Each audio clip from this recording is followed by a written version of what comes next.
ನಮ್ಮ ಸಂಸ್ಕೃತಿ ಎಷ್ಟು ಅಧಪತನದತ್ತ ಹೋಗ್ತಾ ಇದೆ ಎನ್ನುವುದಕ್ಕೆ ನೀವೇ ನಿದರ್ಶನ.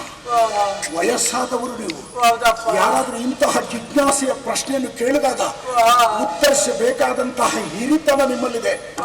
ಅಮ್ಮ, ಹೊಳೆಯ ಸ್ನಾನದ ಮಹತ್ವ ನಿಮಗೆ ಗೊತ್ತಿಲ್ವೇ? ಮಾನವನಾಗಿ ಹುಟ್ಟಿದ ಮೇಲೆ ವರ್ಷಕ್ಕೆ ಒಂದು ಬಾರಿ ಸಮುದ್ರ ಸ್ನಾನ ಮಾಡಲೇಬೇಕು. ಯಾವಾಗಲೂ ಮಾಡಬಹುದು, ಅದರಲ್ಲಿ ವಿಶೇಷ ಇಲ್ಲ.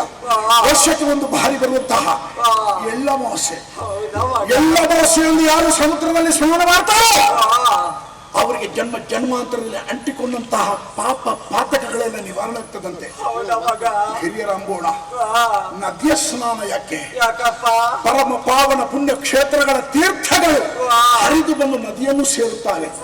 ಆ ನದಿಯಲ್ಲಿ ಸ್ನಾನ ಮಾಡಿದರೆ ಭವಿಷ್ಯತ್ತಿನಲ್ಲಿ ಮೋಕ್ಷ ಪ್ರಾಪ್ತಿ. ಎಲ್ಲ ವಿಚಾರ ನಿಮ್ಮಂತರು ತಿಳಿದಿರಬೇಕು.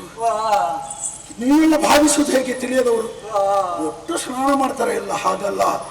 ಪೂಜ್ಯ ಭಾವನೆ, ಭಾಗೀರಥಿ ನೀರಂದ್ರೆ ಅದು ಗಂಗೆ. ಗಂಗೆ ಸ್ನಾನ ಮಾಡಿದ ಫಲ. ಸ್ನಾನ ಮಾಡಿ ಬಂದೇ ನನ್ನ ಪೂಜೆಯ ಬಳಿಕ ಊಟೋಪಚಾರ.